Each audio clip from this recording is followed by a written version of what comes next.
Class a very very good afternoon to all of you. आवाज आ रही है?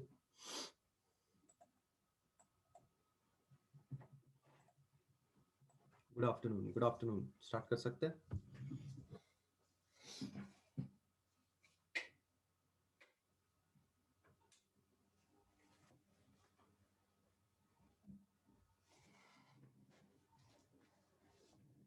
In the previous lecture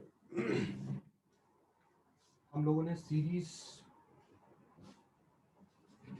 resonance और पैरेलल रेजोनेंस के बारे में हमने जाना कि वो रेजोनेंस क्या करते हैं, क्या नहीं करते हैं। ठीक है।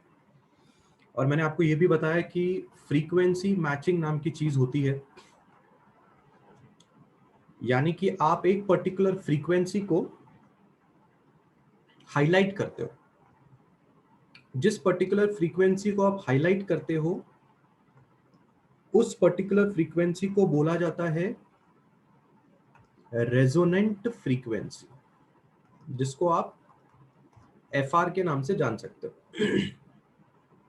कॉल ब्लॉक वाला एग्जांपल मैंने आपको दिया था। कॉल ब्लॉक में जिस नंबर को आप ब्लॉक करोगे वो रेजोनेंट फ्रीक्वेंसी मानी जाएगी।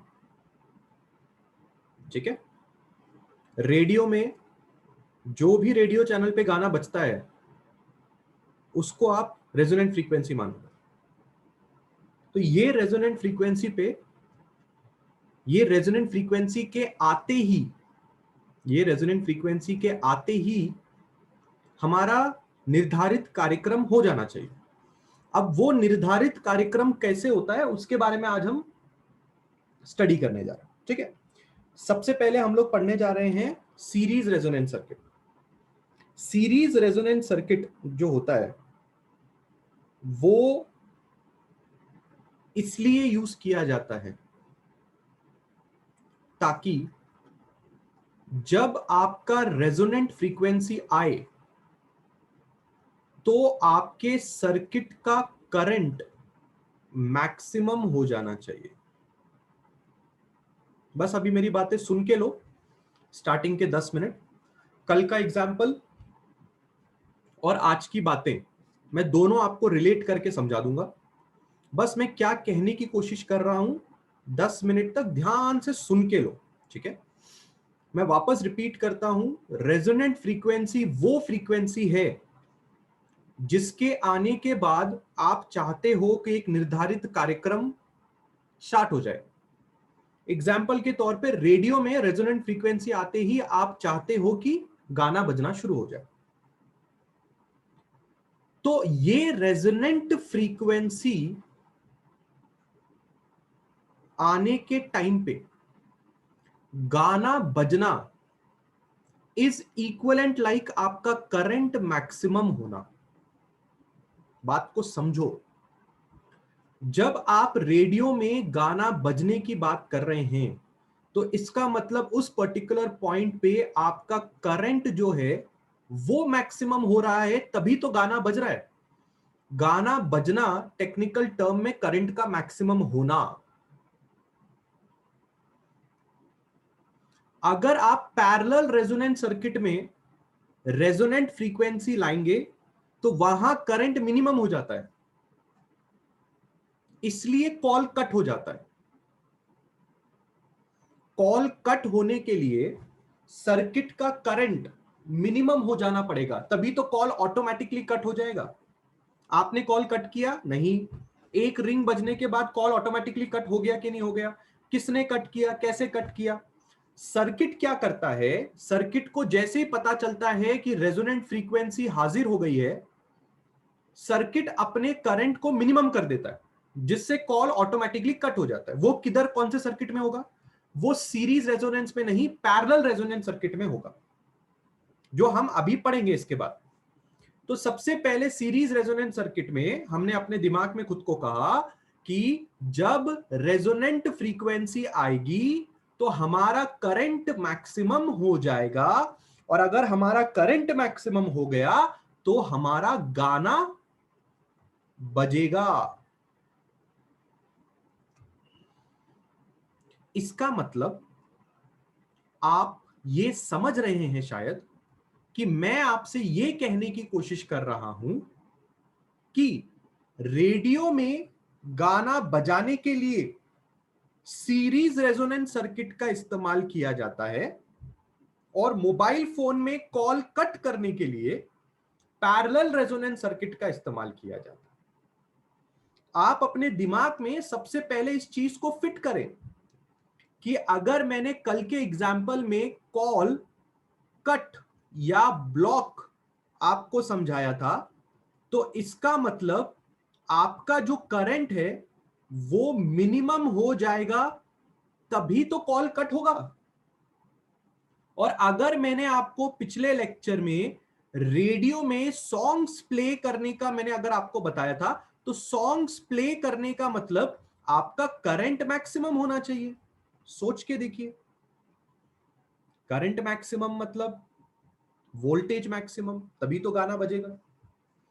तो करंट मिनिमम यानी कि रेजोनेंट फ्रीक्वेंसी पे करंट मिनिमम हो जाता है और रेजोनेंट फ्रीक्वेंसी पे करंट मैक्सिमम हो जाता है। ये चीज सीरीज रेजोनेंट सर्किट की वजह से होती है और ये चीज पैरेलल रेजोनेंट सर्किट की वजह से होती है और ये चीज सीरीज रेजोनेंट सर्किट की वजह से होती है। दोनों सर्किट का अपना अपना कमाल है। दोनों सर्किट का क्या है? अपना अपना कमाल। सर पर कॉल ब्लॉक करने के लिए करंट मिनिमम क्यों चाहिए? अच्छा मुझे एक बात बताइए, कॉल ब्लॉक करते समय कॉल कट होता है कि नहीं होता है? कॉल ब्लॉक का मतलब कॉल कट होता है ना। कॉल ऑटोमेटिकली कट होता है कि आप कोई बटन दबा के कॉल कट करते हो? आप कोई बटन दबाते हो कि एक रिंग बजने के बाद कॉल ऑटोमेटिकली कट हो जाता है? बराबर। कॉल ऑटोमेटिक कट होने का मतलब क्या है?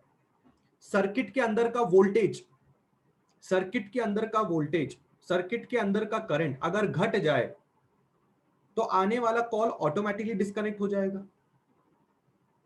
क्या कहते हो आप?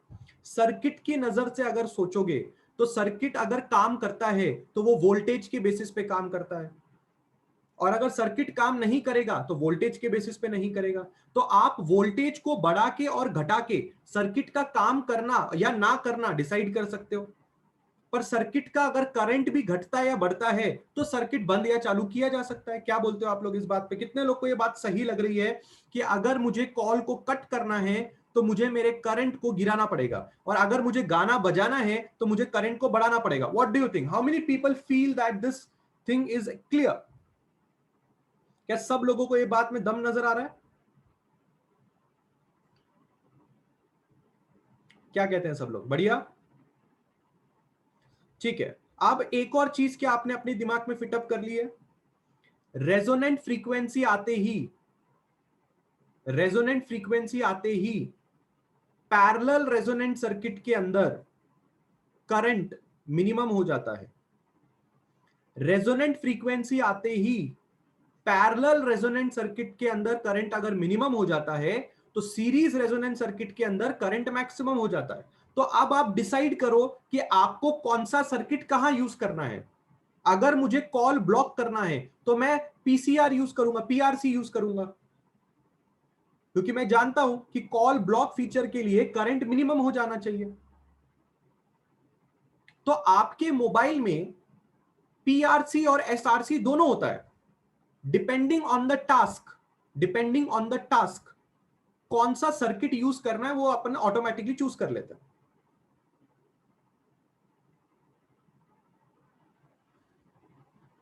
परंतु अगर मैं आपसे पूछूं कि करंट मिनिमम करने के लिए आपको क्या करने की जरूरत है, किसी सर्किट में करंट मिनिमम करने के लिए अगर आप ध्यान से सोचेंगे तो उस सर्किट में इंपीडेंस को मैक्सिमम करने की जरूरत है। सोचा?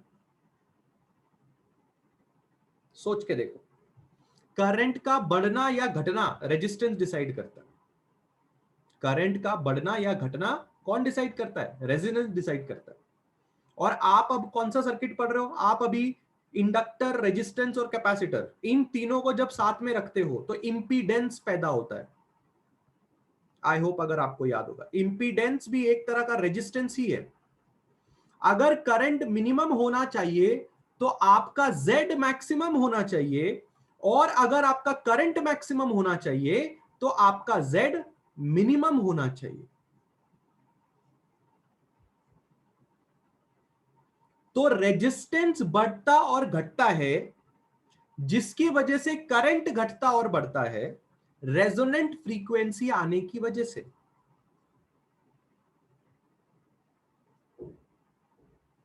समझ में आ रही है बातें? ये सब चीज रेजोनेंट फ्रीक्वेंसी आने के बाद होता है, डिपेंडिंग ऑन आपने कौन सा सर्किट ट्रिगर किया है। कॉल ब्लॉक फीचर के लिए पीआरसी सर्किट ट्रिगर होता है, रेडियो सॉन्ग्स प्ले करने के लिए एसआरसी सर्किट ट्रिगर हो जाता है। और एसआरसी सर्किट को जैसे समझता है ये फ्रीक्वेंसी रेजोनेंट फ्रीक्वेंसी के अंडर आती है, तो वो झट से अपना इंपीडेंस मिनिमम कर लेता है, जिसकी वजह से उसका करंट मैक्सिमम हो जाता है और गाना बजने लग जाता है। जैसे ही पीआरसी सर्किट को पता चलता है कि ये रेजोनेंट फ्रीक्वेंसी है, झट से अपना इंपीडेंस बढ़ा देता है, जिसकी वजह से करंट मिनिमम हो जाता है, कॉल कट हो जाता है। अब हमें यह समझना है कि डिसाइड कैसे होता है कि रेजोनेंट फ्रीक्वेंसी की वैल्यू कैसे रखनी है। मतलब हमें यह देखना है कि रेजोनेंट फ्रीक्वेंसी का फॉर्मूला क्या आएगा, जिसपे ये सारे कार्यक्रम्स होते हैं। मैं आपको एक बात बताना चाहूंगा, रेजोनेंट फ्रीक्वेंसी का formula for PRC and for SRC same होता है, कोई डिफरेंस नहीं है रेजोनेंट फ्रीक्वेंसी के फॉर्मूले में। पैरेलल रेजोनेंट सर्किट हो या सीरीज रेजोनेंट सर्किट हो, फॉर्मूला सेम है, परंतु रेजोनेंट फ्रीक्वेंसी पीआरसी में अलग कमाल दिखाती है और रेजोनेंट फ्रीक्वेंसी एसआरसी में अलग कमाल दिखाती है। यह बात अपने दिमाग में रखिए। वापस रिपीट करता हूं मैं, resonant frequency parallel resonant circuit में अलग कमाल दिखाती है और resonant frequency series resonant circuit में अलग कमाल दिखाती है। अगर आपके दिमाग में एक डाउट आ रहा होगा कि सर मैं एक काम करता हूं, मैं एक रेजोनेंट फ्रीक्वेंसी मैं पीआरसी सर्किट में लगाता हूं और वही रेजोनेंट फ्रीक्वेंसी मैं एसआरसी सर्किट में लगाता हूं, सेम सेम रेजोनेंट फ्रीक्वेंसी, तो सर क्या होगा? अरे बाबा, भले ही तुम सेम रेजोनेंट फ्रीक्वेंसी पीआरसी में लगाओ या एसआरसी में लगाओ, कमाल वो अपने हिसाब से दिखाएगा। वही रेजोनेंट फ्रीक्वेंसी पीआरसी में करंट को घटाएगी और वही रेजोनेंट फ्रीक्वेंसी एसआरसी में करंट को मैक्सिमम करेगी। सेम रेजोनेंट फ्रीक्वेंसी भी लगाया था। प्लीज इस बात को ध्यान से समझिए कि सर्किट इस बात से पहले से ही वाकिफ होता है कि कौन कौन सी फ्रीक्वेंसीज रेजोनेंट फ्रीक्वेंसी में ली जानी चाहिए। कॉल कट और ब्लॉक में आप वो इंसान हैं जिसने रेजोनेंट फ्रीक्वेंसी को असाइन किया। आपने सर्किट को बताया इस नंबर को मुझे ब्लॉक करना है। आप वो इंसान है जिसने रेजोनेंट फ्रीक्वेंसी को पहले से ही मोबाइल में स्टोर करके रखा। तो अगर आप मेरा कल वाला एग्जाम्पल ध्यान से देखेंगे, जो मैंने आपको मोबाइल वाला एग्जाम्पल दिया था, तो ये आपका मोबाइल फोन है। आप वो इंसान हैं जिसने यहां पे वो लिस्ट बना के रखी है। आप वो इंसान हैं जिसने बोला है ये है FR1, ये है FR2, ये है FR3। यानी कि आप वो इंसान हैं जिसने मोबाइल में अलग अलग रेजोनेंट फ्रीक्वेंसीज को स्टोर करके रखा हुआ है। इसका मतलब अब आपका दिमाग थोड़ा और खुला, आपको पता चला कि रेजोनेंट फ्रीक्वेंसी एक से ज्यादा भी हो सकती है, बिल्कुल हो सकती है। एक पर्टिकुलर सिनेरियो के लिए एक रेजोनेंट फ्रीक्वेंसी का इस्तेमाल किया जा सकता है। अब जब कोई भी फ्रीक्वेंसी इस मोबाइल को हिट करती है, अगर वो फ्रीक्वेंसी किसी भी रेजोनेंट फ्रीक्वेंसी के बराबर हो गई तो सीधा सीधा आपका पीआरसी सर्किट ट्रिगर हो जाता है, क्योंकि आपने कॉल ब्लॉक फीचर को ऑन किया है। पीआरसी सर्किट बोलता है अरे रेजोनेंट फ्रीक्वेंसी आ गई, चलो चलो चलो जल्दी जल्दी अपना रेजिस्टेंस मैक्सिमम कर लो, फटाफट करंट को गिरा दो, फटाफट कॉल को कट कर दो। तो सर्किट के अंदर रेजोनेंट फ्रीक्वेंसी को आपको फीड करना पड़ेगा। देखिए, आप अभी 12th स्टैंडर्ड में, मैं उसके हिसाब से आपको ये चीजें समझा रहा हूं। आ रही है आपको बात समझ में? ताकि आपको चीजें थोड़ी टेक्निकल लगे। अगर आप थोड़े हायर क्लासेस में जाएंगे तो इसके पीछे बहुत सारे रीजंस हैं, जैसे कि एम्पलीट्यूड अगर मैक्सिमम हो जाए तो उसको हम रेजोनेंट फ्रीक्वेंसी कंसीडर कर सकते हैं। सर्किट ऑटोमेटिकली रेजोनेंट फ्रीक्वेंसी को चूज करता है। ये हायर क्लासेस में आप सीखेंगे, पर अभी आप 12वीं क्लास में है। अगर आप इंजीनियरिंग में जाके कभी इलेक्ट्रॉनिक्स एंड टेलीकम्युनिकेशन आपने ले लिया, तो उसके अंदर आप डिटेल में स्टडी करेंगे कि कैसे सर्किट पहचानता है कि अगर सर्किट को ना बताया जाए कि ये रेजोनेंट फ्रीक्वेंसीज हैं, तो सर्किट कैसे पहचान लेता है कि ये रेजोनेंट फ्रीक्वेंसी ली जा सकती है, कैसे पहचान लेता है सर्किट। जैसे कि अगर मैं आपको एग्जांपल दूं, रेडियो में मैं आपको एग्जांपल देता हूं तो शायद आपको पता चलेगा। सपोज कीजिए रेडियो में मैंने आपको ऐसा कहा कि रेडियो को पता ही नहीं है, रेडियो को पता ही नहीं है कि रेजोनेंट फ्रीक्वेंसी कौन सी है, पता ही नहीं रेडियो को। ये रेडियो का इस तरह से पुराने जमाने वाला रेडियो होता है और यहां पे एक इस तरह का एक वायर होता है। इस नॉब को अगर आप घुमाओगे तो ये वायर इधर या इधर जाता है। अब एक बात बताओ, क्या रेडियो को किसी ने फीड किया है? समझो फीड नहीं किया है, रेडियो को पता ही नहीं है कि भाई ये रेजोनेंट फ्रीक्वेंसी है। तो रेडियो को कैसे समझता है? यहां पे एम्पलीट्यूड टेक्निक यूज की जाती है। अगर कहीं पे सच में गाना बज रहा है तो उसका जो एम्पलीट्यूड होगा उस ग्राफ का, सपोज अगर वो ग्राफ हम एसी में ड्रॉ करें तो अच्छा खासा एम्पलीट्यूड होता है। जैसे अगर ये 93.5 चैनल है तो अच्छा खासा एम्पलीट्यूड होगा। मैं जरा आपको दिखाता हूं, मैं आपको एक गाने का ग्राफ दिखाता हूं। जस्ट 2 मिनट में होल्ड कीजिए, आपको थोड़ा बेटर आइडिया आएगा कि गाने में कैसी चीजें होती हैं। अगर मैं आपको एक ग्राफ दिखाऊं किसी पर्टिकुलर गाने का, तो आपको समझ में आएगा कि एक पर्टिकुलर गाने का ग्राफ में कितना अच्छा एम्पलीट्यूड होता है। पर अगर आप बात करेंगे किसी नॉर्मल चैनल की जहां पे गाना नहीं बज रहा है, जहां पे खरखर बज रही है, जैसे 93.5 में सॉन्ग्स प्ले हो रहे हैं, पर अगर मैं कोई ऐसा चैनल चूज कर लूं, जैसे कि अगर मैं चैनल चूज कर लूं 92.8, अब 92.8 कोई चैनल थोड़ी है, नो चैनल। इस पर्टिकुलर चैनल पे नॉइज, नॉइज मतलब ऐसा ऐसा ग्राफ बनता है, ये ग्राफ होता है नॉइज का।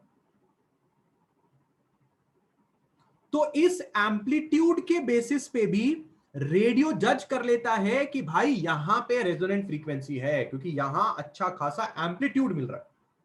ये तरीका है ग्राफ का। थोड़ा आइडिया है तो मैं जरा आपको, अगर ये मेरा खुल जाए, 1 मिनट खाली वेट कीजिए।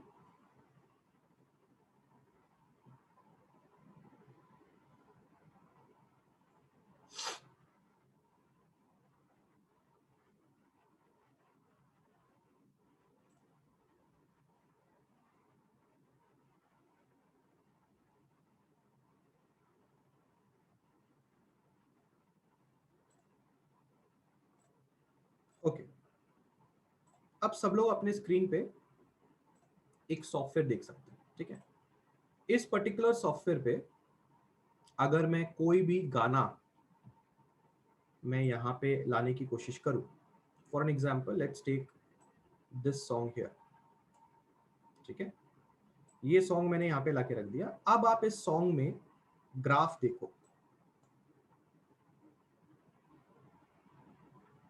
क्या आपको ग्राफ नजर आ रहा है? आपको ये नजर आ रहा है, ये चीज को अगर मैं नीचे और ऊपर करता हूं, आपको दिख रहा है ग्राफ है। ये एक पर्टिकुलर गाना है, अगर मैं इसको यहां से प्ले करूं, ये गाना बज रहा है अभी। आपको ये स्पाइक्स नजर आ रही हैं? ये स्पाइक्स क्या है? ये गाने की स्पाइक्स है। जहां पे स्पाइक ज्यादा है वहां पे एम्पलीट्यूड ज्यादा है, जहां पे स्पाइक कम है वहां पे एम्पलीट्यूड कम है। आपको समझ में आ रहा है मैं क्या समझाने की कोशिश कर रहा हूं आप लोग को? रेजोनेंट फ्रीक्वेंसी आने पे दोनों सर्किट अपना अपना कमाल दिखाना शुरू कर देते हैं। पीआरसी अलग कमाल दिखाता है, एसआरसी अलग कमाल दिखाता है। क्या हम रेजोनेंट फ्रीक्वेंसी का फॉर्मूला निकालने के लिए तैयार हैं?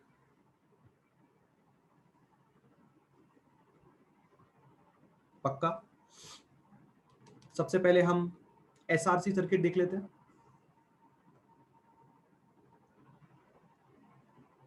वो डिफरेंट है, आदित्य कामले, वो डिफरेंट चीज है, ठीक है। वो नेटवर्क का आपका बात आप कर रहे हो, ठीक है। सबसे पहले हम एसआरसी सर्किट पढ़ रहे हैं, दैट इज हमारा सीरीज रेजोनेंस सर्किट, इस बारे में हम चर्चा कर रहे हैं। सीरीज रेजोनेंस सर्किट के अंदर हमने बहुत श्योरली ये चीज पढ़ ली है कि हमारा जो Z है वो मिनिमम हो जाना चाहिए और हमारा जो सर्किट का करंट है वो मैक्सिमम हो जाना चाहिए, ठीक है। अब इस चीज को हम कैसे पूरा करेंगे? सबसे पहले Z का फॉर्मूला जरा आप देखिए क्या होता है। Z का फॉर्मूला होता है अंडर रूट ऑफ R का square plus XL minus XC the whole square. XC minus XL भी हो सकता है, मैंने one of the formula Z का सेलेक्ट कर दिया। Z की मिनिमम वैल्यू आपको कैसे मिलेगी? अगर XL बराबर XC हो गया, दिस इंप्लाइज Z बराबर R हो जाएगा और यही आपकी मिनिमम वैल्यू होगी। चेक करके देख सकते हैं, अगर XL बराबर XC हो गया तो ये दोनों माइनस होके आंसर 0 आएगा, यानी कि सिर्फ R स्क्वायर का, यानी कि सिर्फ under root of R square बचेगा और under root of R square is R। ये होती है Z की मिनिमम वैल्यू। यानी कि for resonant series resonant circuit XL को, एक्सेल कौन है भाई? What is XL? क्या नाम है भाई एक्सेल का? एक्सेल का नाम है इंडक्टिव रिएक्टेंस। एक्सी का क्या नाम होता है भाई? Capacitive reactance. इन दोनों को बराबर होना पड़ेगा। सो ये दोनों अगर बराबर होंगे तो हम यहां से रेजोनेंट फ्रीक्वेंसी का फॉर्मूला भी निकाल सकते हैं। एक्सेल क्या होता है? एक्सेल होता है ओमेगा एल।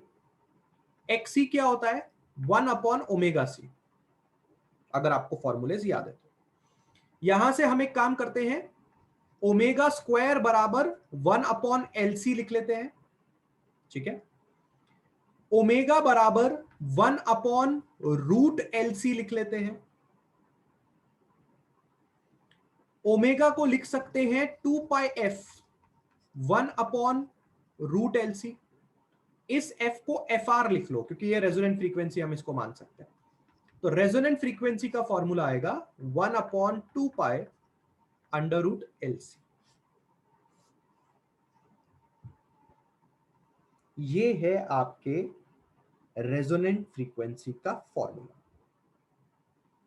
अगर ये फ्रीक्वेंसी अचीव हो जाए तो मैं आपको ग्राफिकली बता के दिखाता हूं कि आपका ग्राफ कैसे बिहेव करेगा। इस तरह से आपका ग्राफ बिहेव करता है। ये है आपकी रेजोनेंट फ्रीक्वेंसी। हमने एक्चुअली ग्राफ बनाया है किस किस के बीच में? करंट और फ्रीक्वेंसी के बीच में। ये ग्राफ आपको साफ साफ बता रहा है कि अगर रेजोनेंट फ्रीक्वेंसी आ जाती है तो करंट सीधा शूट अप करके मैक्सिमम हो जाता है। आप देख सकते हैं ये करंट की मैक्सिमम वैल्यू। क्यों ऐसा हो रहा है? क्योंकि उस वक्त आपका एक्सेल एक्सी के बराबर हो जाता है और जैसे ही एक्सेल एक्सी के बराबर हो जाता है जेड आर के बराबर हो जाता है। और अगर जेड आर के बराबर हो गया मतलब वो आपकी सबसे मिनिमम वैल्यू है, और अगर वो आपकी सबसे मिनिमम वैल्यू है जेड की तो ऑटोमेटिकली आपकी करंट की उस वक्त सबसे मैक्सिमम वैल्यू मिलेगी। ये फॉर्मूले की मदद से आप रेजोनेंट फ्रीक्वेंसी उस वक्त के लिए कैलकुलेट इजीली कर सकते हो। हाँ या ना? डेरिवेशन एक बार चेक कर लीजिए। सिंपल सा है, एक्सएल बराबर एक्सी लिखा है। एक्सएल के जगह पे ओमेगा एल, एक्सी के जगह पे 1 अपॉन ओमेगा सी हमने लिखा है। सीधा ओमेगा को एक साइड लिया, एलसी एक साइड हो गया, ओमेगा का स्क्वायर यहां था, यहां रूट आ जाएगा। ओमेगा की जगह पे 2 पाई एफ आर लिख दिया और एफ आर की जगह पे नीचे 2 पाई अंडर रूट एलसी लिख दिया। काम खत्म। Is it done? Can I move to PRC? क्या हम पीआरसी में मूव कर सकते हैं?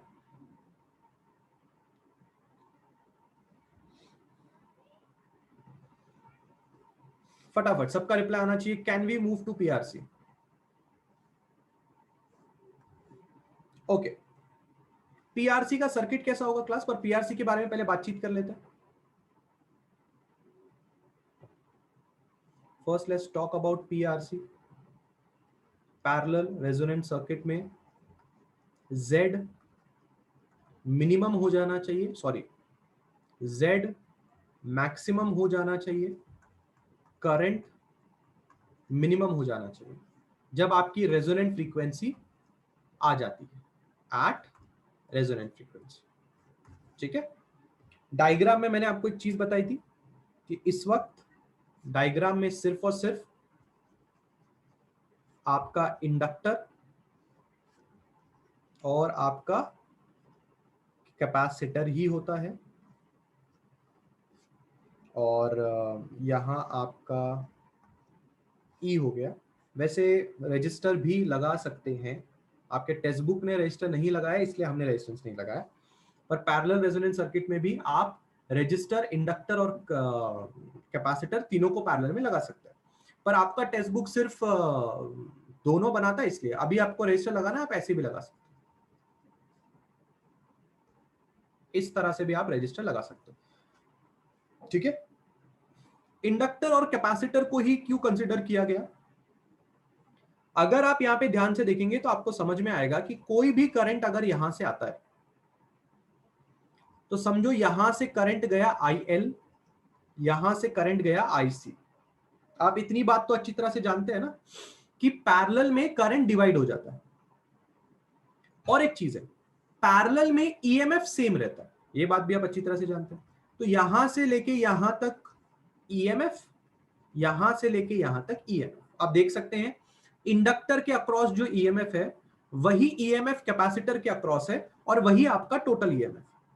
तो पैरेलल में इतनी जानकारी सब लोग के पास होगी कि पैरेलल में EMF सेम रहता है, करंट डिवाइड हो जाता है। ठीक है, यहां पे भी आपकी रेजोनेंट फ्रीक्वेंसी का फॉर्मूला एग्जैक्टली सेम आएगा, कोई फर्क नहीं होगा।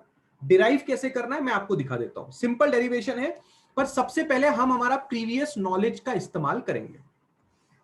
अगर आप यहां पे ध्यान से देखेंगे तो इंडक्टर से फ्लो होने वाला करंट IL है, और इंडक्टर के अक्रॉस जो EMF है वो E है।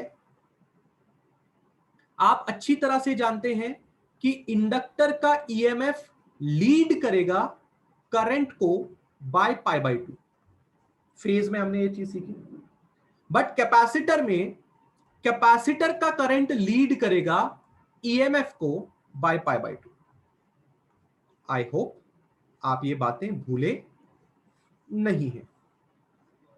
ठीक है, this thing is for inductor, this thing is for capacitor. अब इन दोनों चीजों को ध्यान में रखते हुए मैं क्या करने जा रहा हूं, बिल्कुल ध्यान से देखिए। सबसे पहले मैं लिख सकता हूं total current is equal to current across inductor plus current across capacitor. Parallel में इतना करने का अधिकार तो हमें है, ये हमारा वैसे भी किरचॉफ्स का करंट लॉ है। The amount of current entering the junction is equal to amount of current leaving the junction, बराबर है। ये KCL हम यहां पे इजीली लगा सकते हैं। पर अब मैं क्या करने जा रहा हूं, बिल्कुल ध्यान से देखना, बिल्कुल ध्यान से मेरी बात सुनना। अब मैं इनके बदले जब वैल्यू सब्स्टिट्यूट करूंगा तो कैसे वैल्यू सब्स्टिट्यूट करूंगा, जरा बिल्कुल ध्यान से देखिए। IL की जगह पे मैंने अभी तक से क्या लिखा, I is equal to IL plus IC। अभी तक से मैंने इतना लिखा है। अब मैं क्या करने जा रहा हूं वो देखने से पहले मैं आपसे पूछना चाहूंगा, अभी तक से कोई डाउट है PRC के अंदर? इतना सबको समझ में आया? ये दो बातें आपको पता है, इंडक्टर में EMF लीड करता है, कैपेसिटर में करंट लीड करता है, पैरेलल में करंट डिवाइड होता है, पैरेलल में EMF सेम होता है। KCL के हिसाब से हम IL प्लस IC को टोटल करंट लिख सकते हैं। ये सब बातें सब लोग के दिमाग में फिट बैठ रही है? बिल्कुल सही। सब लोग का रिप्लाई नहीं आ रहा है मुझे। Everybody who is attending the lecture, आज वैसे भी 10 बच्चे कम है, 66 के अराउंड लोग लेक्चर अटेंड करते हैं, बराबर है। ठीक है, अब मेरी बात बिल्कुल ध्यान से सुनना, मैं जो लिख रहा हूं ध्यान से देखना। करंट करंट को अपन लिख सकते हैं ईएमएफ अपॉन रेजिस्टेंस। ठीक है, करंट को अपन क्या लिख सकते हैं, EMF upon resistance. Okay, I L को मैं कैसे लिख रहा हूं, ध्यान से देखिए।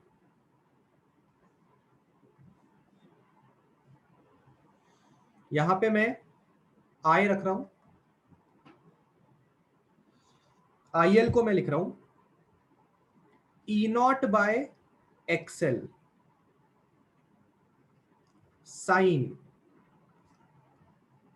Omega T minus pi by 2 plus IC को मैं लिख रहा हूं E naught by XC sine omega T plus pi by 2।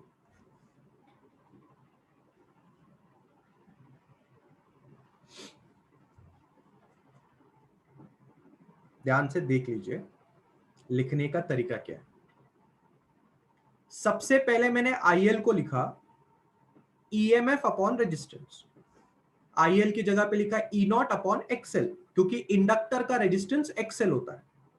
IC की जगह पे मैंने लिखा ई नॉट अपॉन एक्सी, क्योंकि इंडक्टर का कैपेसिटर का रेजिस्टेंस एक्सी होता है।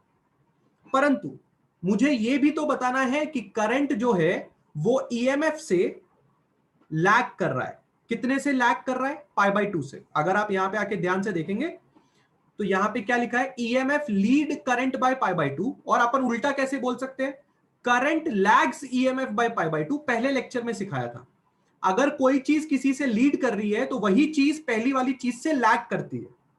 आप ऐसा बोल रहे हो कि ईएमएफ करंट को लीड कर रहा है, आप उल्टा भी तो बोल सकते हो करंट ईएमएफ को लैग कर रहा है। अगर ईएमएफ करंट को पाई बाय 2 से लीड कर रहा है तो करंट ईएमएफ से पाई बाय 2 से लैग करेगा। तो इस बात का सबूत मैंने यहां पे माइनस पाई बाय 2 लगा के दिखाया, और सेकंड वाले केस में करंट ईएमएफ को लीड कर रहा है, यह चीज मैंने प्लस पाई बाय 2 लगा के दिखाया। कितने लोगों को कहानी समझ में आई कि क्यों अपन ने sign omega T minus pi by 2 लगाया और वहां अपन ने sign omega T plus pi by 2 लगाया। हम इंडक्टर में यह दिखाना चाहते हैं कि करंट ईएमएफ से पाई बाय 2 से लैग कर रहा है। इस चीज को हम लोग लिख सकते हैं E not upon XL bracket में minus cos omega T plus E not upon XC bracket में सिर्फ कॉस ओमेगा टी, क्योंकि sine omega T plus pi by 2 अगर आप टिग्नोमेट्री जानते हैं तो इस तरह से उसको लिखा जा सकता है। अब हम क्या कर सकते हैं, आई बराबर, हम यहां से ई नॉट और कॉस ओमेगा टी कॉमन निकाल सकते हैं। तो ई नॉट कॉस ओमेगा टी आपने कॉमन निकाल लिया, अंदर आपका बचेगा 1 अपॉन एक्सी प्लस में और माइनस में 1 अपॉन एक्सएल।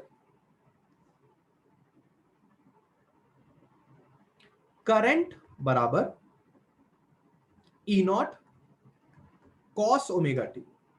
पूजा का सवाल है ओमेगा टी क्या है। पूजा फर्स्ट लेक्चर अटेंड नहीं किया क्या। E is equal to E not sine omega T, I is equal to I not sine omega T. Equation लिखने का फॉर्म है। बढ़िया, आगे बढ़ो।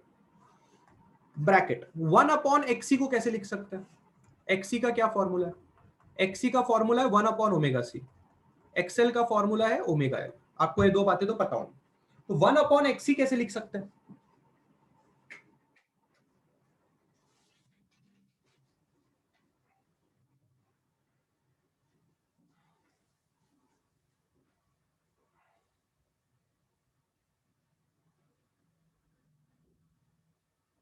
हाँ। क्लास सबको मेरी आवाज आ रही है, everybody is able to hear me.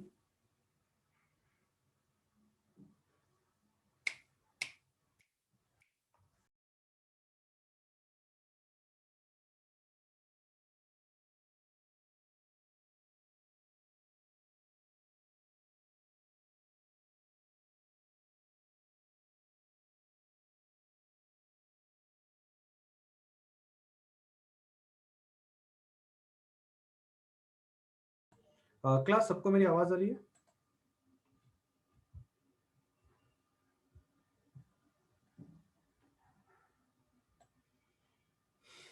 Okay, sorry, I was disconnected. Okay, I was asking you class, यहाँ पे 1 अपॉन ओमेगा एक्सी लिखा हुआ है। 1 अपॉन एक्सी का फॉर्मूला अगर 1 अपॉन ओमेगा सी होता है तो 1 अपॉन एक्सी को अपन ओमेगा सी लिख सकते हैं ना, बराबर।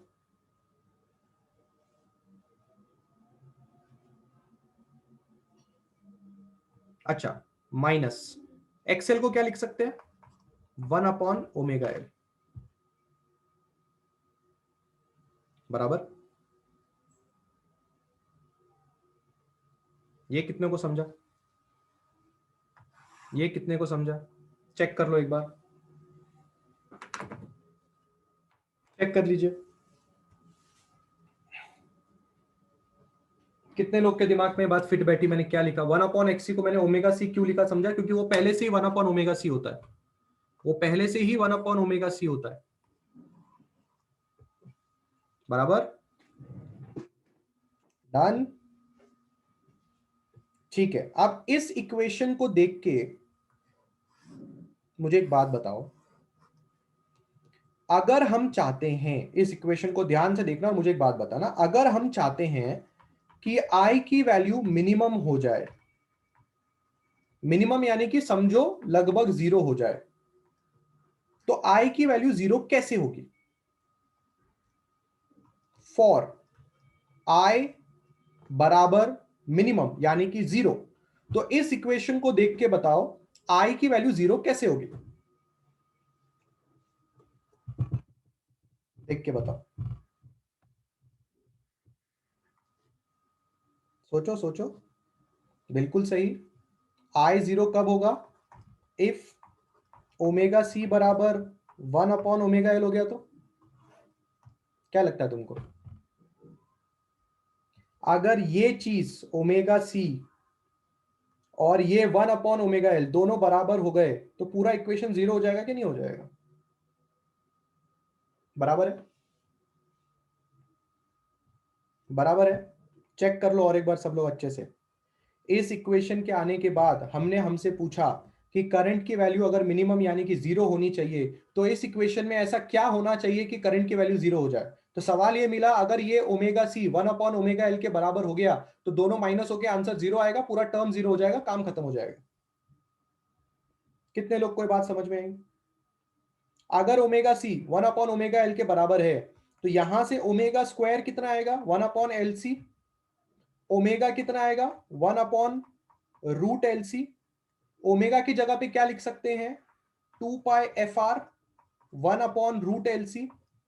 यहां से एफ आर का फॉर्मूला क्या आएगा? 1 upon 2 pi root L C. आप इजीली चेक कर सकते हैं, रेजोनेंट फ्रीक्वेंसी का फॉर्मूला एस आर सी के लिए और रेजोनेंट फ्रीक्वेंसी का फॉर्मूला पी आर सी के लिए सेम है। चेक कर लीजिए। इसलिए मैंने आपको कहा रेजोनेंट फ्रीक्वेंसी एसआरसी में अलग तरह का कार्यक्रम दिखाती है और वही रेजोनेंट फ्रीक्वेंसी पीआरसी में अलग तरह का कार्यक्रम दिखाएगी। क्योंकि पैरेलल रेजोनेंट फ्रीक्वेंसी में जब वो फ्रीक्वेंसी आती है और अगर ओमेगा सी बराबर 1 अपॉन ओमेगा एल हो गया, इसका मतलब क्या है? इसी का मतलब है ना एक्सी बराबर एक्सएल। यही कंडीशन ऊपर भी लगाई थी, चेक कर लो आप। यही कंडीशन तो ऊपर भी लगाई थी, ये देखो, ये देखो, किया था ना एक्सी बराबर एक्सएल। कंडीशन दोनों में सेम है पर कार्यक्रम अलग अलग होगा, क्योंकि सर्किट कहीं पे पैरेलल में है, सर्किट कहीं पे सीरीज में है। कितने लोग के गले के नीचे बाल उतर रही है? अगर आपको इसका ग्राफ बनाना है तो आप इस तरह से बना लीजिए। यहां आप करंट रख लीजिए, यहां आप फ्रीक्वेंसी रख लीजिए, ये आपका रेजोनेंट फ्रीक्वेंसी। चेक कीजिए, जैसे ही रेजोनेंट फ्रीक्वेंसी आया आपका करंट गिर के कितना कम हो गया? हा या ना?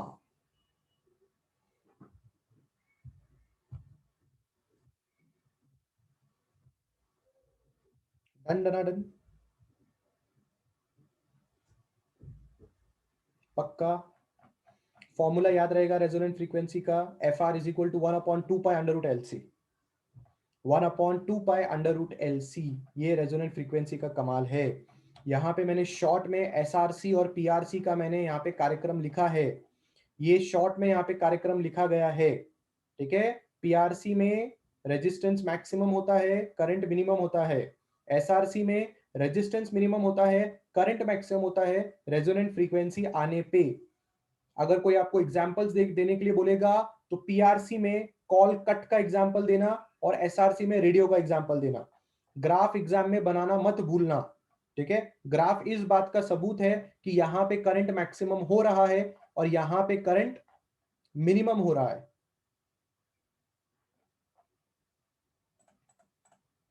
इसी के साथ होती है हमारे चैप्टर की समाप्ति। Can we start with the numericals?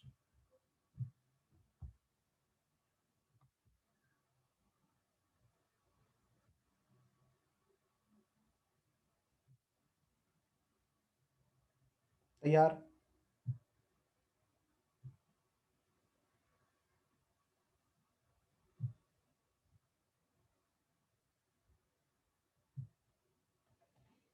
चलिए,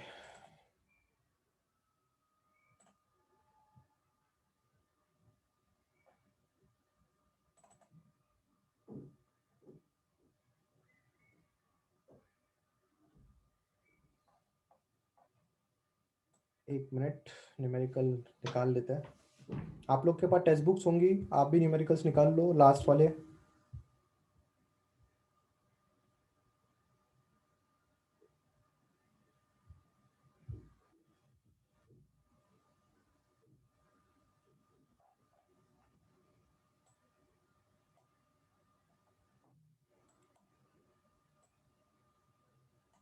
स्किप है या शो टॉपिक?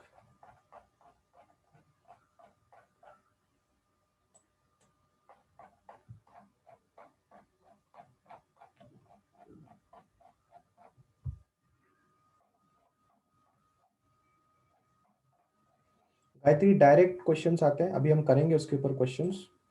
सीधा आपको रेजोनेंट फ्रीक्वेंसी कैलकुलेट करना होता है। We will do one question here. I hope everybody is able to see the text book here. एक मिनट, हाँ, आई होप सब लोग को टेक्स्ट बुक दिखाई दे रही है। शुरू करें? Can we start? 23rd question से स्टार्ट करें। बढ़िया। एक 100 माइक्रोफेराड का कैपेसिटर है, बराबर।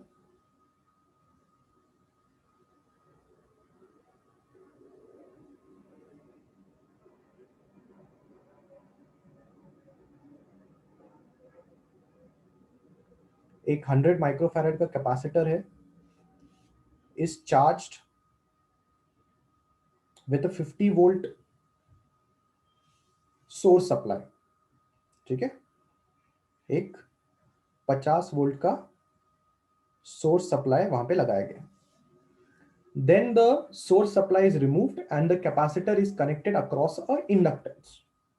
फिर आपने सोर्स सप्लाई को निकाल दिया और आपने उस कैपेसिटर को एक इंडक्टर के साथ कनेक्ट किया, जिसकी वजह से 5 एम्पियर का करंट 5 एम्पियर का करंट आपके सर्किट में फ्लो होने लगा। Calculate the value of inductance. हमें यह बताना है कि इंडक्टेंस का वैल्यू कितना है, ठीक है। इसमें कुछ बातें होंगी जो आप शायद पहली बार सुन रहे होंगे, ठीक है। The question is of 23 question हम सॉल्व कर रहे हैं, सबका ध्यान यहाँ पे होना चाहिए। सबसे पहले अगर आप नोटिस करेंगे तो एक कैपेसिटर को, जिस कैपेसिटर की वैल्यू 100 माइक्रोफराड है, 100 माइक्रोफराड का मतलब आप जानते हैं 100 इंटू 10⁻⁻6 फराड, जिसको हम लिख सकते हैं 10⁻⁻4 फराड, ठीक है। आई नो कैपेसिटर के बारे में आपने पढ़ा नहीं है। फराड, एफ, इसको बोलते हैं फराड, ठीक है। ये कैपेसिटर का यूनिट होता है, कैपेसिटर के कैपेसिटेंस का यूनिट होता है। ठीक है, अगला चैप्टर हम इलेक्ट्रोस्टैटिक्स ही स्टार्ट करने वाले हैं, तो टेंशन मत लीजिए, उसमें मैं आपको कैपेसिटर के बारे में बातचीत बताऊंगा। सो क्वेश्चन के हिसाब से अगर हम ध्यान से देखें तो ये कैपेसिटर को आपने फुली चार्ज किया। ठीक है, कितना वोल्टेज लगाया आपने कैपेसिटर को चार्ज करने के लिए? 50 वोल्ट लगाया। फिर आपने कैपेसिटर को पूरा का पूरा चार्ज कर लिया। अगर कैपेसिटर को आपने पूरा का पूरा चार्ज किया, इसका मतलब एनर्जी कैपेसिटर में कितनी होगी? इसका फॉर्मूला आप नहीं जानते, मैं जानता हूं, मैं आपको बताता हूं। Half CV square. इस फॉर्मूले की मदद से आप कैपेसिटर में स्टोर होने वाली एनर्जी निकाल सकते हैं।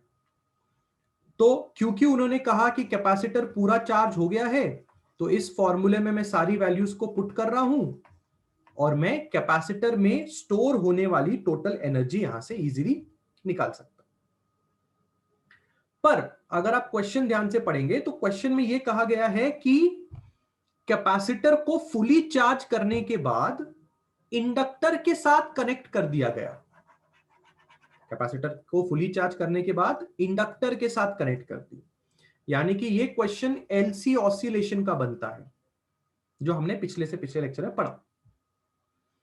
अगर कैपेसिटर को पूरा चार्ज करने के बाद इंडक्टर के साथ कनेक्ट कर दिया जाए तो कैपेसिटर अपनी एनर्जी इंडक्टर को देने लग जाता है।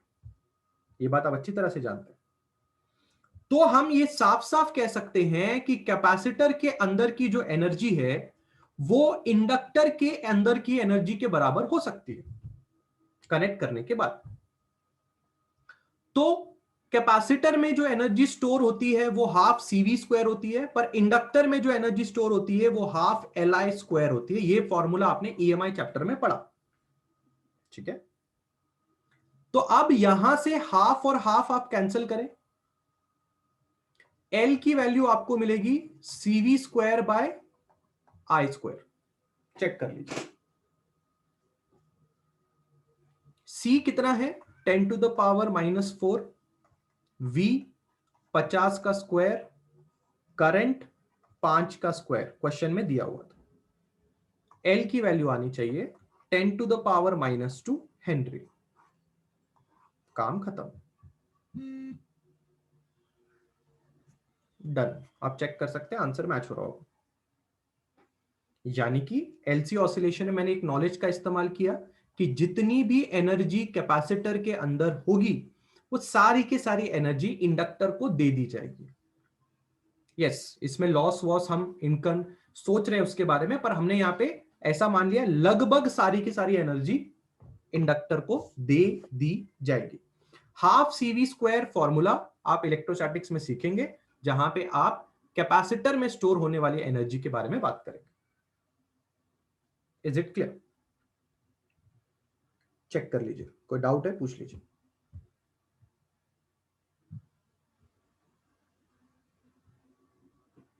बढ़ू आगे।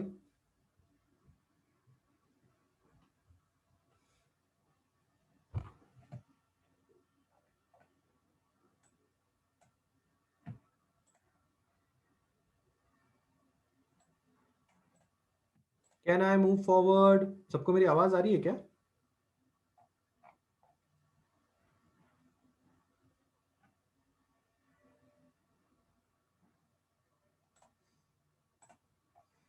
क्लास समझा क्या न्यूमेरिकल 23?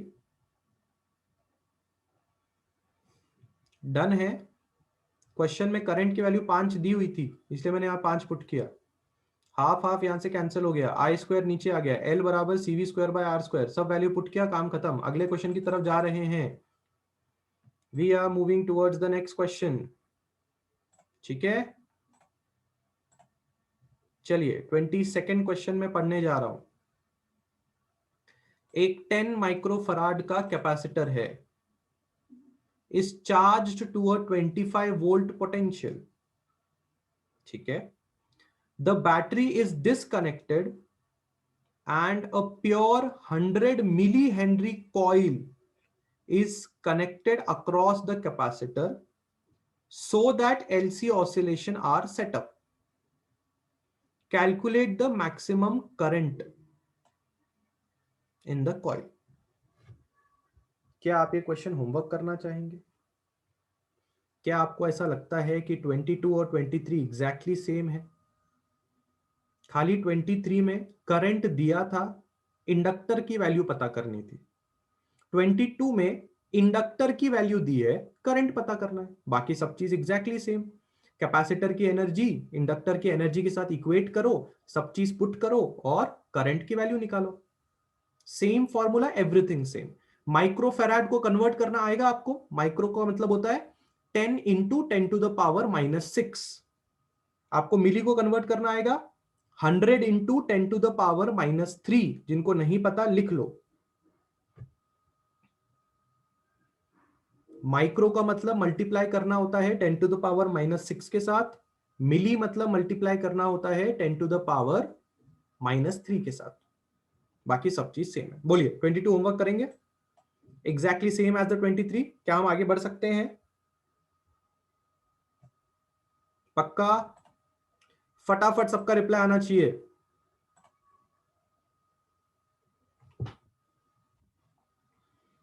बिल्कुल सही। चलिए आगे बढ़ते हैं। 21 कर रहे हैं। हाँ, 21 कर रहे हैं। Calculate the value of capacity in picofarad. ये एक यूनिट है कैपेसिटर का। Which will make 101.4 micro henry inductor to oscillate with the frequency of 1 megahertz. Capacitor की वैल्यू चाहिए पीको फैराड में। लिखो नोटबुक में। पीको फैराड का मतलब होता है वैल्यू 10⁻⁻12 में आनी चाहिए। पीको, पीको का मतलब होता है 10⁻⁻12। ठीक है। कैपेसिटर की वैल्यू पीको फैराड में निकालनी है। जो क्या करेगा? जो 101.4 माइक्रो हेनरी इस इंडक्टर में 1 मेगाहर्ट्ज की फ्रीक्वेंसी प्रोड्यूस करेगा। ठीक है, देखते हैं। सिंपल है, ये भी चीज आप होमवर्क ही करेंगे। मेरा काम है सिर्फ आपको थोड़ा हिंट देना, बाकी सिर्फ पुट करना है। ठीक है, हम सॉल्व कर रहे हैं 21।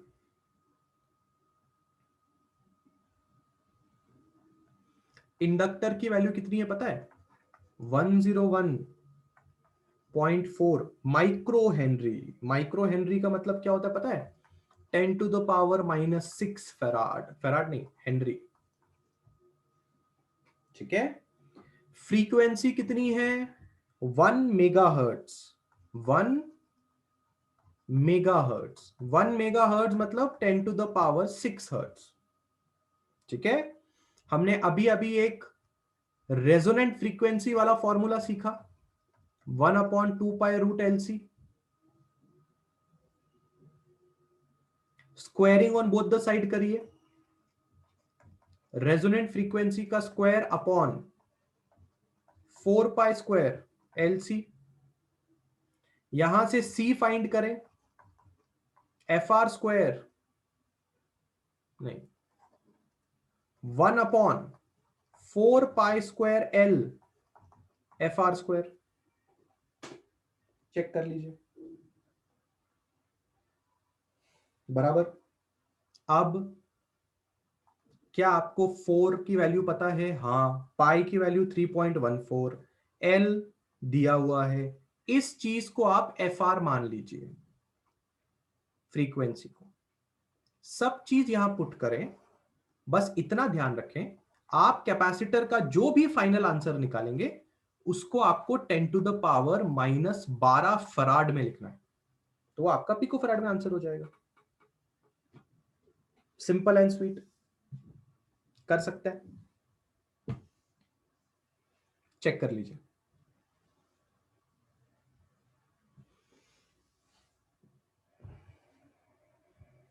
अरे come on, can you do it?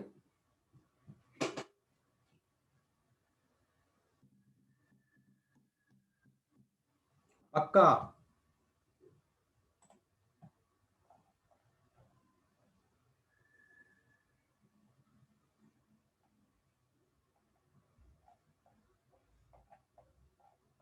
आगे बढ़े, बहुत ही बढ़िया, ये कॉन्फिडेंस होना चाहिए, बढ़िया। अगला देखते हैं, 20th क्वेश्चन देखते हैं। Find the time required for a 50 hertz alternating current to change its value from 0 to the RMS value. कितना बढ़िया क्वेश्चन। टाइम बताइए, 50 हर्ट्ज आपको फ्रीक्वेंसी दी है, आपको यह बताना है कि वो ऑल्टरनेटिंग करंट कितना टाइम लेगा 0 से उसकी आरएमएस वैल्यू तक पहुंचने के लिए। ठीक है भाई, क्वेश्चन जितनी अच्छी तरह पढ़ोगे आंसर निकालने में उतना ही आसान आपको लगेगा। 20th क्या कह रहा है क्वेश्चन? क्वेश्चन कह रहा है फ्रीक्वेंसी है 50 हर्ट्ज, ठीक है। आपके करंट की वैल्यू, आपके करंट की वैल्यू कहां से कहां तक जानी चाहिए? 0 टू आई आरएमएस। यानी कि आपकी करंट की इनिशियल वैल्यू 0 है, पर आपकी करंट की फाइनल वैल्यू आई आरएमएस है। आई आरएमएस का मतलब आई नॉट बाय √2, ये आपके करंट की फाइनल वैल्यू। तो 0 से यहां जाने में कितना टाइम लगा हमें वो बताना है। तो इसलिए मैंने करंट को लिखा आई नॉट बाय √2, क्योंकि यही तो आपका आई आरएमएस होता है। चेक कर लीजिए अगर आपको याद आएगा तो, बराबर। बस इसी बात का फायदा हम उठाएंगे अभी। कैसे फायदा उठाएंगे? हम यहां से लिख सकते हैं I by I naught is equal to 1/√2। इस चीज को हम रखेंगे जरा साइड में, और अब हम हमारा कैलकुलेशन शुरू करेंगे, क्योंकि हमें टाइम बताना है। तो मुझे एक इक्वेशन याद आ रही है, I is equal to I not sine omega T, बराबर। यहां से मैं लिख सकता हूं I by I naught is equal to sine omega T. I by I naught की वैल्यू मैंने यहां से निकाली है 1/√2, और यहां बच रहा है साइन ओमेगा टी। भूलिए मत, आपको टी में इंटरेस्ट है, आपको टी में इंटरेस्ट है।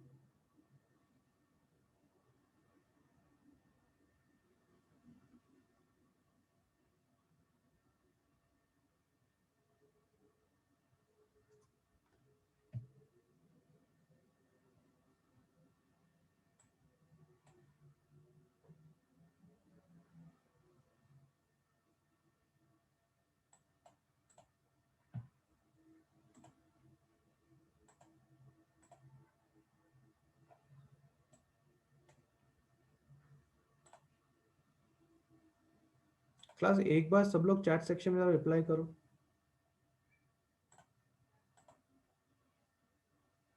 किसी को चैट सेक्शन में प्रॉब्लम आ रही है क्या रिप्लाई करने में? कोई प्रॉब्लम नहीं है ना?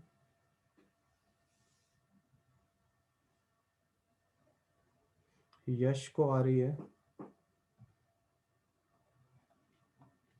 चले जाएगा प्रॉब्लम। वो बीच में मैं डिस्कनेक्ट हुआ था, शायद उसकी वजह से कुछ तो हुआ रहेगा। ठीक है, मेरी आवाज तो आ रही होगी आप लोग को? ठीक है, वो बीच में मैं डिस्कनेक्ट हुआ था ना, उसके वजह से शायद कुछ तो हो गया हो। अच्छा क्लास, यहाँ पे आप बता सकते हैं साइन में 1/√2 कितने में आता है? π/4 में आता है, रेडियंस में, बराबर है। तो आप यहां से कैसे लिख सकते हैं पता है? ये देखिए, आप ऐसे लिख सकते हैं ओमेगा टी बराबर साइन इनवर्स 1/√2। तो ओमेगा टी बराबर कितना लिखा जा सकता है क्लास? π/4 रेडियंस में, बराबर। यहां से ओमेगा की जगह पे हम क्या लिख सकते हैं? 2πf इंटू टी बराबर π/4। सही चल रहा है? यहां से पाई और पाई में कैंसिल कर दीजिए। 2 into 50 into T is equal to 1/4, क्योंकि क्वेश्चन में दिया हुआ है फ्रीक्वेंसी 50 है। 50 में अगर आप 2 मल्टीप्लाई करेंगे तो वो 5 2 10 100 हो जाएगा, और वो 100 नीचे यहां पे आ जाएगा। यानी कि आपका जो टी है वो बनेगा 1/400। 1/400 का मतलब कितना होगा क्लास?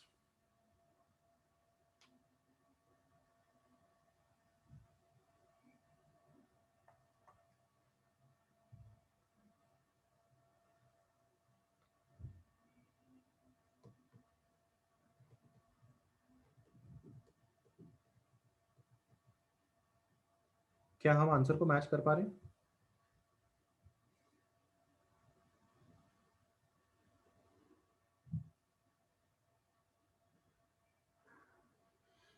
हाँ, तो मैच हो गया ना।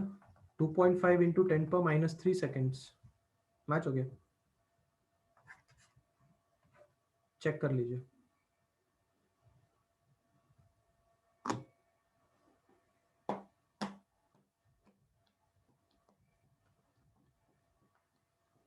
बराबर।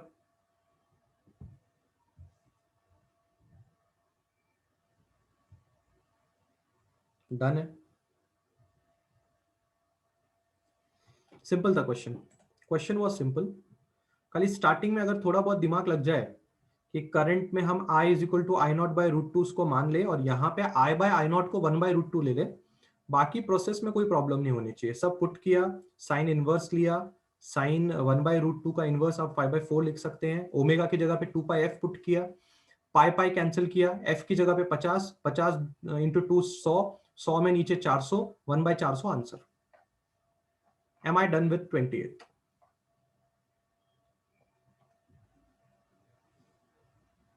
बहुत ही बढ़िया। आगे जा रहे हैं।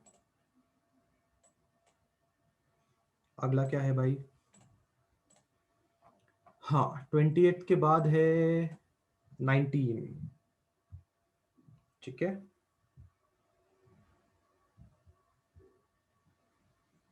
हम्म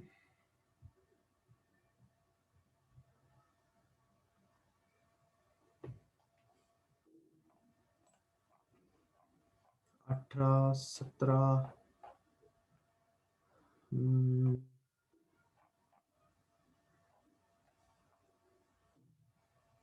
what is the frequency, reactance, impedance, current, phase?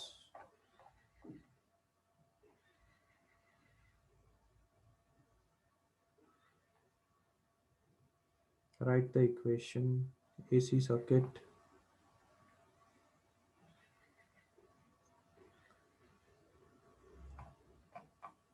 ठीक है, चलिए 19 देखते हैं। Find the capacity of a capacitor which when put in series with 10 ohm resistor makes a power factor. नहीं कर सकते। पावर फैक्टर नाम की चीज पावर वाले उसमें आती है और वो चीज स्किप हो गई है, तो हम 19th वन नहीं कर सकते। कॉस फाई नाम की चीज एक पावर फैक्टर होती है और हमने एवरेज पावर पढ़ा ही नहीं है क्योंकि स्किप हो गया। ठीक है, तो हम ये चीज नहीं करेंगे। 19th वन नहीं करेंगे। 18th पे आते हैं। A capacitor of 100 microfarad, a coil of resistance 50 ohm and an inductance of 0.5 Henry are connected in series with 110 volt 50 hertz source. Calculate the RMS value of the current in the circuit. 18वां कर सकते हैं। 18वां हम कर सकते हैं, बहुत ही simple है। 18वां देखते हैं क्या क्या दिया हुआ है, मैं आपको बताता हूं। 18वां क्वेश्चन में कैपेसिटर की वैल्यू आपको दी हुई है 100 माइक्रोफराड, यानी कि 100 इंटू माइक्रो मतलब कितना होता है क्लास? 10⁻⁻6 फराड, यानी कि 10⁻⁻4 फराड। ये कैपेसिटर की वैल्यू आपको दी हुई है। रेजिस्टेंस आपको दिया हुआ है 50 ओहम का। इंडक्टर आपको दिया हुआ है 0.5 हेनरी का। फ्रीक्वेंसी आपको दी हुई है 50 हर्ट्ज की। आपको वोल्टेज यानी कि Vrms आपको दिया हुआ है 110 वोल्ट का। अगर आप क्वेश्चन ध्यान से देखेंगे तो क्वेश्चन में लिखा नहीं है कि ये Vrms है, क्वेश्चन में सिर्फ ये लिखा है कि 110 वोल्ट लगाया है। पर अगर आप मेरा एसी का पहला या दूसरा लेक्चर याद करेंगे तो मैंने आपको ये कहा था कि कभी भी क्वेश्चन में अगर आपको वोल्टेज की वैल्यू दी जाए तो वो वोल्टेज की वैल्यू हरदम Vrms ही होगी, या करंट की वैल्यू कभी क्वेश्चन में दी जाए तो वो हरदम VRMS ही आपने लेना। इतनी सारी चीजें आपको क्वेश्चन में दी हुई है और आपसे वो IRMS की वैल्यू चाहता है। देखा जाए तो क्वेश्चन बहुत ही ज्यादा सिंपल है। IRMS अगर आपको निकालना है तो आप VRMS को डिवाइड कर दें Z के साथ, आपका काम खत्म हो जाएगा। क्योंकि आपके पास L भी है, C भी है और R भी है, तो जब तीनों लोग होते हैं तो इंपिडेंस होता है रेजिस्टेंस। तो ओम्स लॉ के हिसाब से voltage upon resistance will give you current. आपके पास VRMS तो है पर आपके पास Z नहीं है। तो Z निकालने के लिए क्या फॉर्मूला है क्लास? Z निकालने के लिए फॉर्मूला है अंडर रूट ऑफ R का square plus XL minus XC the whole square, बराबर। पर अगर आप नोटिस करेंगे तो आपके पास अब Z निकालने के लिए R है पर XL और XC नहीं है। तो अब आप पहले XL निकालो। XL क्या होता है? How much is XL? 2 pi FL, बराबर। ये आपका XL हो गया। और आपका XC कितना होता है? 1/2 पाई FC, ये आपका XC होता है। XC और XL निकालने के लिए फ्रीक्वेंसी और इंडक्शन चाहिए। यहां पे फ्रीक्वेंसी और कैपेसिटर चाहिए, तो आपके पास फ्रीक्वेंसी दी हुई है, आपको कैपेसिटर की वैल्यू भी पता है, आपको इंडक्टर की वैल्यू भी पता है। तो क्या हम सबसे पहले XC और XL निकाल सकते हैं? बिल्कुल निकाल सकते हैं। XC और XL निकालने के बाद क्या हम Z निकाल सकते हैं? बिल्कुल निकाल सकते हैं। Z निकालने के बाद हम यहां पुट करके IRMS भी निकाल सकते हैं। क्या ये चीज होमवर्क जा सकती है? थोड़ी बहुत मेहनत करनी पड़ेगी। अगर आप नोटिस कर रहे हैं तो मोस्टली हर चैप्टर के बैकग्राउंड न्यूमेरिकल्स में सारे के सारे मैं ही करके दे देता हूं। क्या मैं थोड़ा आपको पुश करूं और थोड़ा आप होमवर्क करें तो शायद मजा आ जाए? क्योंकि मैं मोस्ट ऑफ द लोगों को देखता हूं, जब भी मैं टॉपिक पढ़ाता हूं वो पक्का ये सवाल पूछते हैं कि सर इस टॉपिक पे न्यूमेरिकल कैसा आएगा, ये कैसे होगा, वो कैसे होगा। मतलब न्यूमेरिकल की चिंता सबको रहती है, और न्यूमेरिकल की चिंता मेरे सॉल्व करने से नहीं जाने वाली, आपके सॉल्व करने से जाने वाली। तो थोड़ी बहुत मैंने हेल्प आपकी कर दी, सारे फॉर्मूलेज मैंने यहाँ पे लिख दिए, आप इसको सॉल्व करेंगे। हम आगे बढ़ रहे हैं, ठीक है। अगला क्वेश्चन देखते हैं। ये था क्लास 18वां क्वेश्चन। हम जा रहे हैं 17वां पे। 17वां क्वेश्चन क्या कह रहा है? एक 25 माइक्रोफराड का कैपेसिटर है, एक 0.10 हेनरी का इंडक्टर है, 25 ओहम का रजिस्टर है, कनेक्ट किया गया है सीरीज में with the AC source whose EMF is given by this. What is the frequency, reactance, impedance, current, phase angle of the circuit? अगर आपने ये क्वेश्चन सॉल्व कर लिया मतलब आपको सब समझ में आ गया, पूरा चैप्टर समझ में आया, क्योंकि इस चैप्टर में, इस क्वेश्चन में पूरे चैप्टर का समरी है, ऐसा समझ लो। 17वां क्वेश्चन में पूरे चैप्टर का समरी है। चलो भाई, अगर ऐसी बात है तो थोड़ी आप लोग की मदद कर ली जाए। अगर थोड़ी मदद करके आपने इस क्वेश्चन को सॉल्व कर दिया तो मजा आ जाएगा। पहले गिवन लिख लेते हैं। कैपेसिटर कितना बोल रहा है? 25 माइक्रोफराड का कैपेसिटर बोल रहा है, यानी कि 25 इंटू 10⁻⁻6 फराड। इंडक्टर कितने का बोला? 0.10 हेनरी। रेजिस्टेंस कितने का बोला? 25 ओहम। ईएमएफ कितने का बोला? 310 साइन 314 टी, आगे वोल्ट्स। इतनी सब चीजें देने के बाद आपको बहुत सारी चीजें निकालनी है। सबसे पहले तो आपको फ्रीक्वेंसी निकालनी है, फिर उसके पास आपको रिएक्टेंस निकालना है। रिएक्टेंस मतलब आपको एक्सएल और एक्सी दोनों निकालने हैं, क्योंकि दोनों रिएक्टेंस होते हैं। एक इंडक्टेंस का रिएक्टेंस होता है, एक कैपेसिटेंस का रिएक्टेंस होता है। उसके बाद तीसरी चीज में उनकी फरमाइश है कि आप इंपीडेंस निकालें, यानी कि आपको जेड भी निकालना है। उसके बाद उनकी फरमाइश है कि आप करंट निकालें, ठीक है भाई। पांचवी फरमाइश है कि आप फेज भी निकालें, ठीक है भाई। 5 चीजों की फरमाइश है। सबसे पहले हम क्या करेंगे? सबसे पहले हम सोचेंगे कि ये चीज का हम क्या इस्तेमाल कर सकते हैं। अगर आपने मेरा पहला या दूसरा लेक्चर अटेंड किया है तो E का वैल्यू होता है E not sine omega T.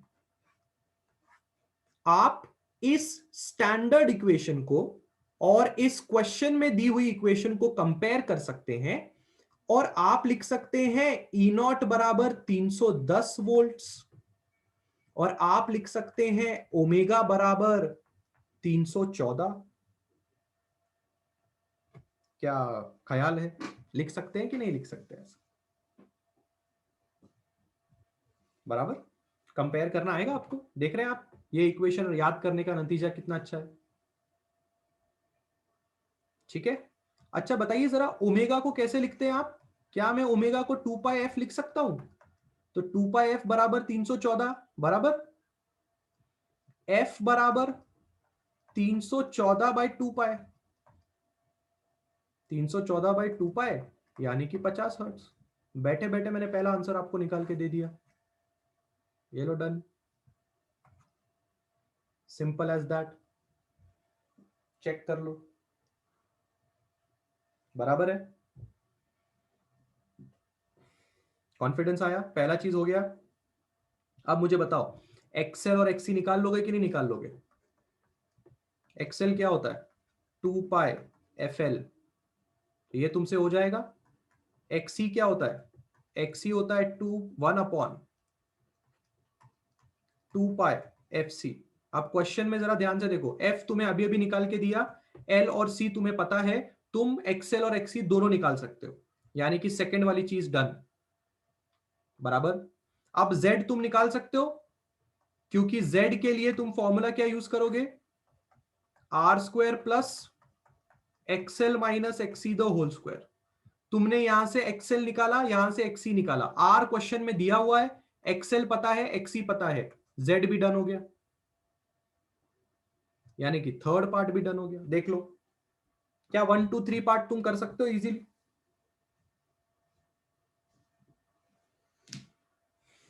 हाँ या ना? चेक कर लो, पक्का? ठीक है, अगला करंट निकालना है। मेरी बात भूलना मत, जब भी कोई तुम्हें एसी चैप्टर में करंट निकालने के लिए बोले तो समझ जाना वो तुम्हें आरएमएस करंट निकालने की बात कर रहा है। करंट मतलब आरएमएस करंट होता है, आ रही बात समझ में? एसी चैप्टर में कुछ भी दिया हो या कुछ भी मांगा हो, करंट या ईएमएफ सब आरएमएस होते हैं। बोलेगा नहीं तुम्हें क्वेश्चन में, क्वेश्चन में देखो सिर्फ बोला फाइंड करंट, हम आरएमएस निकालेंगे, भूलना मत ये बात। आरएमएस करंट कैसे निकालोगे? ओम्स लॉ लगाएंगे, ई आरएमएस अपॉन जेड। अगर आप क्वेश्चन के पास जाओगे तो क्या आपके पास ई आरएमएस है? नहीं है, पर ई आरएमएस निकाला जा सकता है क्योंकि आपके पास ई नॉट है। ई आरएमएस होता है ई नॉट बाई √2। आ जाएगा, यहां से आ जाएगा ई आरएमएस। एक बार आपके पास ई आरएमएस आ गया, आपने पहले जेड निकाला है, ई आरएमएस है, जेड है, आपका आई आरएमएस भी डन हो गया, फोर्थ पॉइंट डन। चेक कर लीजिए, फेज कैसे निकालोगे? क्या है फेज निकालने का formula? Phi is equal to tan inverse XL minus XC upon R. आपने एक्सएल निकाला है, आपने एक्सी निकाला है, पुट कीजिए, tan इनवर्स लीजिए, आ जाएगा। दिखता बड़ा है, पर अगर छोटी छोटी चीजें पता है, फॉर्मूलेज अच्छे से पता है, डन है, करोगे। 17th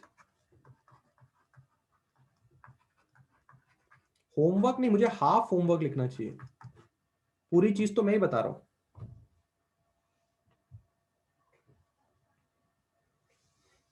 डन,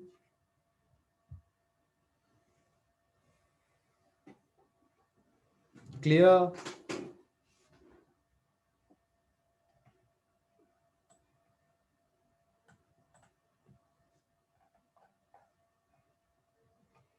फाई का फॉर्मूला याद है tan इनवर्स वाला?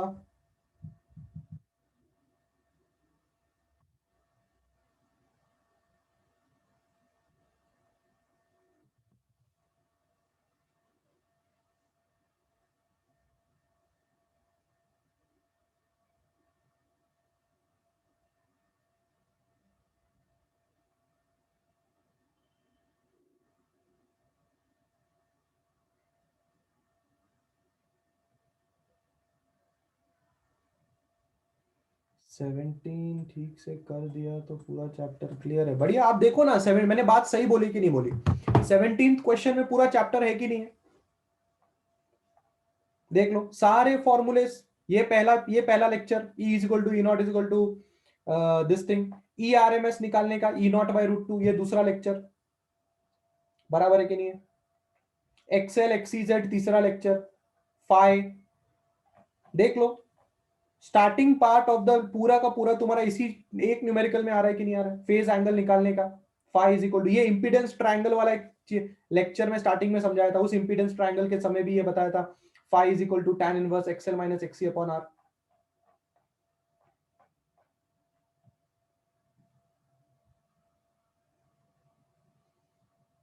डन है। अब इसके बाद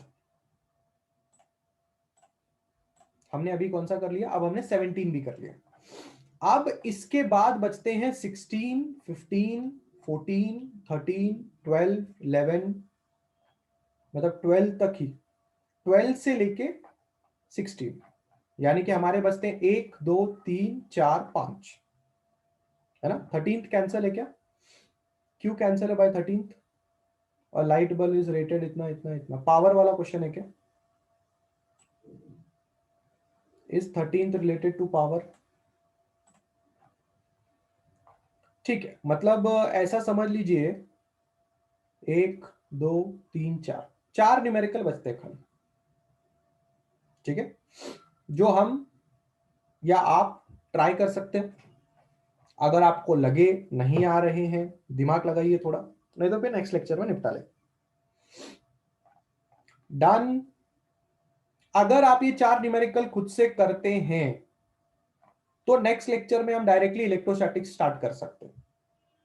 अगर आप नहीं कर पाए, कोई प्रॉब्लम है, आपको हिंट चाहिए, कुछ तकलीफ है, मुझे पूछिए, मैं आपको बताता हूं, पर खुद से भी थोड़ा बहुत ट्राई कीजिए। Is it clear? ठीक है, चलिए मिलते हैं अगले लेक्चर में। We'll start with electrostatics if possible from the next lecture. बहुत ही बढ़िया चैप्टर, इंपॉर्टेंट चैप्टर। एसी अच्छी तरह से खत्म कर लीजिए।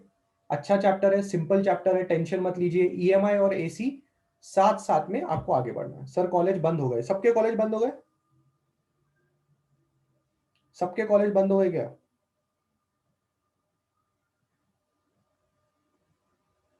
अगर आपके कॉलेजेस वगैरह बंद हो रहे हैं तो बताना, वापस अपन मॉर्निंग वाला चालू कर देंगे। ठीक है,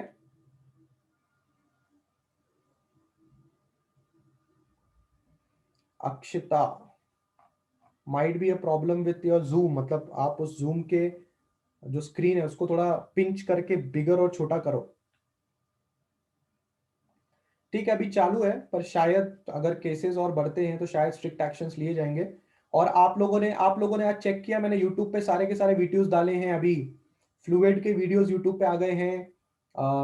ये magnetic effect of electric current के वीडियो, सारे के सारे वीडियोस धीरे धीरे आ रहे हैं। केटीजी के पे डाले हैं मैंने। पढ़ाई चालू कर दो। अगर तुम लोग इंटरेस्टेड नहीं हो टेस्ट सीरीज देने में तो अभी के अभी बता दो, वो 25 से लेके 3 तारीख तक का टेस्ट सीरीज कैंसिल कर देता हूं। और अगर तुम लोग के भलाई के लिए 2-2 चैप्टर लिखे हैं उसमें, अगर मैं चाहता तो 2 दिन टेस्ट रखता और सीधा जितने चैप्टर अभी तक से पढ़ा है सारे एक साथ डाल देता। आ रही है आपको बात समझ में? 2-2 चैप्टर इसलिए डाले हैं ताकि आप पढ़ो और आप इज्जत में पेपर दो। ठीक है, पढ़ाई चालू करिए, हल्के में मत लीजिए। चलो बाय।